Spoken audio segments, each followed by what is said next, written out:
안녕하세요. 예, 안녕하십니까. 예. 이제 4주째 난치병과 턱관절이라는 주제로 소개해 주시고 계십니다. 예. 오늘 미니 강의 주제 어떤 주제인가요? 예, 오늘도 그 난치병 중에 한 가지인 그 사경증, 사경증 할머니와 턱관절이라는 주제를 가지고 또 설명을 드려보겠습니다. 예. 박사님께서는 이 대부분의 난치병의 원인, 가장 중요한 원인은 결국 턱관절이다 이렇게 말씀을 계속해 주셨는데요. 예. 오늘 이 사경증을 앓으신 할머니도 턱관절의 균형 조절을 통해 이렇게 완치된 사례인가요? 예, 맞습니다. 난치병 하면은 청취자 여러분이나 또는 시청자 여러분께서 그리고 대부분의 의료인들조차까지도 어떤 보이지 않는 아주 어마어마한 곳에 그 원인이 있어서 치료가 그렇게 어려운 그런 질병이 아닌가 이렇게 알고 있기 때문에 사실은 그렇지 않다는 것을 오늘 소개해 드리려고 합니다. 예. 박사님께서는 그러면 난치병도 결국은 척추의 문제 그리고 턱관절의 문제다 이렇게 보고 계시군요. 예, 물론입니다. 항상 제가 강조하여 설명드린 내용입니다만은 난치병의 원인은 척추의 불균형에서부터 시작이 됩니다.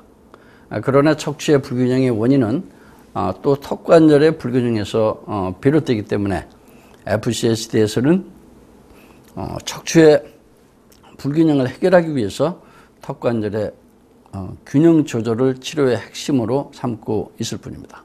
예. 네.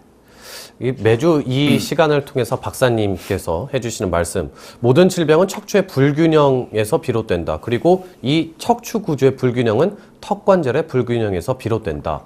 이 내용 아무리 들어도 신기하기도 하고 잘 이해가 안 가는 부분도 있습니다. 예, 아나운서님께서도 그렇게 생각하신다면은 아마도 제 강의를 듣고 있는 청취자 여러분이나 또는 시청자 여러분께서도 더욱 그렇지 않을까 또 염려가 됩니다. 사람이 갖고 있는 대부분의 질병이 사실은 바이러스나 어떤 사고가 아닌 한 어떤 질병이든 목뼈부터 허리뼈, 꼬리뼈까지 33마디의 그 척추와 관련되지 않은 질병은 사실상 한 가지도 없습니다. 왜냐하면 우리 인간이 갖고 있는 모든 만병이 사실은 모든 척추의 불균형에서부터 시작되기 때문입니다. 그렇군요. 그러면 우리가 가지고 있는 대부분의 질병들이 척추와 관련되는 겁니까? 예, 그렇습니다. 목뼈서부터 꼬리뼈까지 33마디의 척추 분절이 있는데 그 옆에는 31쌍의 척추신경이 지나가고 있습니다. 그래서 어떤 척추가 만약에 틀어지게 된다면은 이 척추신경 중에 어떤 척추신경이 눌리게 되겠죠. 예. 이때 그 압박을 받는 척추신경이 지배하는 장부나 기관에 고장이 나게 되기 때문입니다. 예. 네. 조금 더 구체적으로 설명해 주실 수 있나요? 예. 만약에 다른 척추는 멀쩡한데 두 번째 흉추가 틀어져 있다고 가정한다면 그 사람은 결국에는 심장에 어떤 문제가 발생하게 됩니다. 왜냐하면 그 두 번째 흉추 옆을 지나는 신경이 주로 심장을 주관하는 척추신경이기 때문에 그렇습니다. 예, 그렇군요. 또 세 번째 흉추가 만약에 틀어져 있는 사람이라면 예. 그 사람은 폐기관지를 다스리는 신경이 3번 흉추 옆을 지나는 신경이기 때문에 반드시 어떤 폐기관지에 질병이 발생하게 될 것입니다. 예. 예. 그렇다면 심장병이나 폐 또 기관지 질환이 흉추 2번과 3번에 문제가 있어서 발생한다 이렇게 말씀해 주셨는데요. 그렇다면 정상 위치로 돌려준다면 치료 가능성이 높아지겠네요. 예, 당연한 거죠. 그러나 양방이든 한방이든 심장병이나 어떤 폐기관지 질환을 가지고 찾아오는 환자한테 현재 2, 3번 흉추가 틀어졌는지 살펴서 진찰하는 병원이 있습니까? 없습니다. 네. 예. 소화 기능이 약해서 음식을 조금만 잘못 먹었다면 또 체하거나 소화불량, 또 속쓰림, 위통 등을 유발하는 사람들의 경우 관련 척추에 문제가 있어서 그럴까요? 물론 당연합니다. 소화 기능의 문제는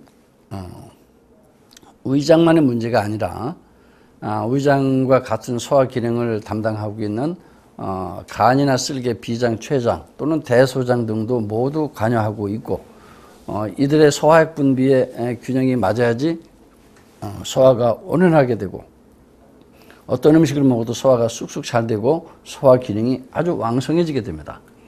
만약에 잦은 소화장애로 인해서 늘 불편을 겪고 있는 사람이라면 그 사람은 반드시 등뼈 중에서 흉추 중에서 4번, 5번, 6번, 7번, 8번 쪽에 그 5마디 흉추가 틀어져 있다고 보시면 틀림없습니다. 예.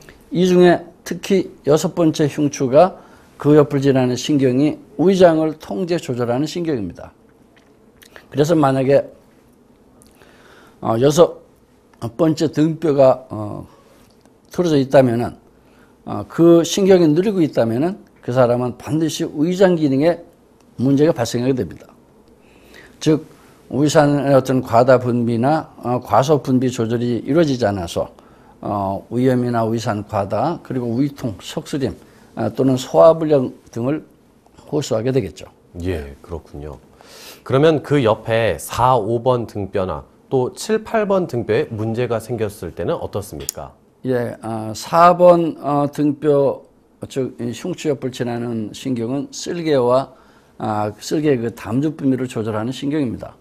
그리고 5번 등뼈 옆을 지나는 신경은 간장의 모든 기능을 조절하는 신경입니다. 예. 그래서 이들 4번째, 5번째 흉추가 만약에 틀어져서 신경이 누르키고 있다면은 어떤 담 질환이나 즉 담낭 질환이나 간 질환 등이 발생하게 되겠죠. 예를 들어서 4번 흉추가 틀어져서 신경이 눌린다면은 여러 가지 담 질환 중에서 담낭염 또는 담결석, 황달 등의 어떤 쓸개와 관련된 그런 질병이 생길 수도 있고 담즙 분비의 과소 분비로 인해서 결국은 위 12지장에 또 위산과다가 넘치게 해가지고 위 12지장에 염증을 유발하는 원인으로도 작용하게 됩니다. 그리고 5번 흉추가 틀어져서 신경이 누르게 되면은 간장을 통제 조절하는 신경이기 때문에 간장과 관련된 모든 질병이 또 발생하게 됩니다. 예. 오늘 천안시 이영준 한의원의 이영준 박사님 모시고 이야기 나눠보고 있습니다. 그렇다면 7, 8번 흉추의 신경에 대해서도 설명해 주시죠. 예, 7번 흉추는 이제 비장과 관련이 되고 8번 흉추 옆을 지난 신경은 췌장과 관련됩니다. 예. 그래서 이들 흉추가 틀어지게 되면은 비장과 또는 췌장과 관련된 질환이 발생하게 됩니다. 예를 든다면 소화액 분비 장애로 인해 아무리 위장이 정상 기능을 유지한다 해도 이 비장과 췌장 기능 때문에 소화장애인 위장 질환이 발생할 수 있다는 뜻입니다. 그리고 또 췌장의 어떤 기능의 문제가 발생되면은 요즘 가장 흔한 당뇨병이 또 발생하게 됩니다. 이렇듯이 흉추 4번에서부터 흉추 이제 8번까지는 모두 소화기와 관련된 장기이기 때문에 하나의 장기가 만약에 고장이 나도 또 그 관련된 유관 장기에도 같이 고장이 나게 됩니다. 그러나 아주 중요한 것은 우리가 호소하고 있는 각종 위장 질환 및 소화기 질환의 대부분이 사실은 이 4번부터 8번까지 흉추가 틀어져야 나타날 수 있는 질병이라는 것입니다. 예. 그렇다면은 왜 소화기 문제로 어느 병원에 가도 그런 관련 척추의 이상 유무에 대한 진단은 하지 않는 걸까요? 예, 그게 현대 우리 의료 체계의 문제라고 봅니다. 이제 어떤 질병이든 그 사람의 관련 척추 구조를 먼저 진단하고 치료해야 하는 것이 가장 기본적인 것이 되어야 하는데 현재 의료 체계는 그렇지 않게 되어 있습니다. 아예 생각하지도 않고 있습니다. 그러니 쉽게 고칠 수 있는 병을 별의별 검사, 진단 검사의 시간만 낭비하고 고생만 하게 되는 것이 아닐까 그렇게 생각하고요. 예를 들어서 6번 등뼈 하나만 살짝 집어넣어서 원위치 시켜주면은 10년 넘게 고생하던 위장병도 하루아침에 편해질 수 있는데 날마다 하루도 빠짐없이 위장약을 달고 살아도 늘 고생하게 되는 것이죠. 그럼 왜 우리는 그런 척추와 관련된 진단 치료는 하지 않는 것일까요? 아직까지 우리 현대 의료 체계는 체계적인 진료 시스템이 그렇게 만들어져 있지 않았고 그런 진료 체계에 대한 연구조차도 이루어져 있지 않은 것이 현실입니다. 예. 박사님 설명을 이렇게 듣다 보니까요. 척추 옆을 지나는 신경마다 참 이 오장육부 그리고 이 기관의 모든 기관에 연결돼 있다는 사실이 참 신기하고 놀랍습니다. 이렇게 듣고 보니까요. 우리는 그동안 우리 질병에 관련된 이 틀어진 척추는 그대로 방치했었고 또 조금 더 기능적인 이런 치료에만 전념해 온 게 아닐까 이런 생각도 듭니다. 예, 저도 그렇게 생각합니다. 치매나 약도 중요하지만은 그보다 더욱 중요한 것은 그 장기 기능에 직접적인 영향을 미치는 틀어진 척추의 정상 위치가 즉 정상 위치의 환원이 사실은 더욱 중요한 것이죠. 한마디로 구조가 더 우선되어야 하며 더 중요시되어야 하는데 현대 의료 체계는 그렇지 못하기 때문에 환자들은 늘 다람쥐 쳇바퀴 돌듯이 병원을 전전해야 되는 것이 아닐까 그렇게 생각합니다. 예. 오늘 주제는 이제 사경증 할머니와 턱관절에 대한 주제였는데요. 제가 그 질문을 또 드리다 보니까 이렇게 멀리 좀 돌아온 느낌이 드네요. 치료 사례에 대해서 구체적으로 소개해 주시죠. 예.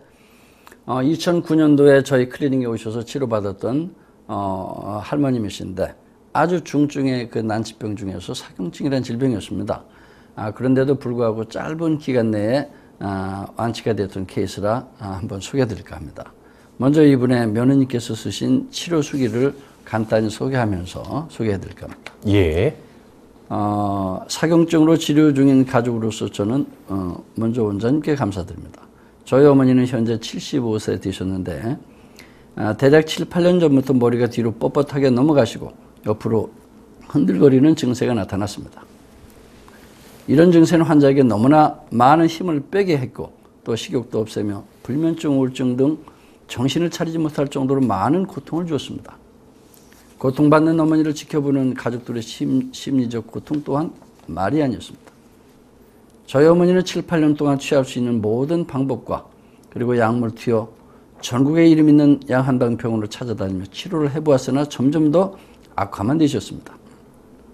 온 가족은 이 병을 완쾌할 수 없는 병인가 보다 하며 실망을 하면서도 어머니께는 완쾌할 수 있다는 희망을 자꾸 드렸습니다. 이런 와중에 인터넷상에서 사경증 전문인 이영준 한의원을 찾게 되었습니다. 어머니 증세와 똑같으신 환자분들이 완쾌되어가는 동영상을 보고 희망이 있구나 하며 바로 한의원을 찾아가게 되었습니다. 정말 기적 같은 만남이라 생각됩니다. 한 달 정도면 이렇게 좋아지는 걸 8년간 고생하셨구나. 저는 이렇게 생각하며 치료를 받았습니다. 원장님께서는 다른 병원과 달리 턱관절, 척추 그리고 환자분의 자세에서 원인을 찾아 바로 잡아주시며 약물 치료와 침푸항을 병행해 주셨습니다. 저희 어머니는 4, 5주 만에 너무나도 힘들어 하셨던 고개 흔들림이 옆으로는 거의 100%, 어지럼증 90%가 좋아지시며 고혈압도 있으셨으나 거의 정상으로 되셨고 식욕도 좋아지시고 잠도 잘 주무시며 무릎의 통증 또한 있으셨지만 그 통증도 90% 완쾌되셨다며 좋아하십니다.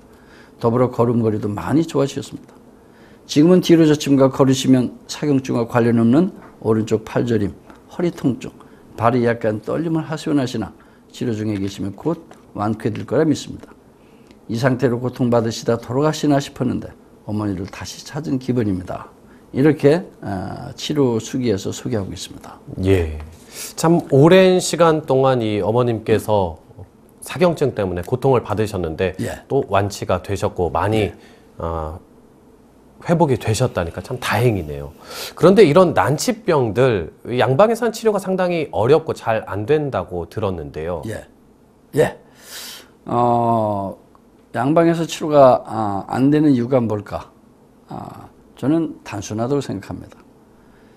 그런 질병들이 사실은 구조의 불균형 그리고 척추 구조 이상에서 발생되는 질병인데 양방이나 또는 일부 한방에서는 구조적인 불균형은 전혀 외면한 채 또 관심 없이 기능적인 연구와 기능적인 치료만 위주로 하기 때문에 그런 것이 아닐까 그렇게 생각합니다. 예.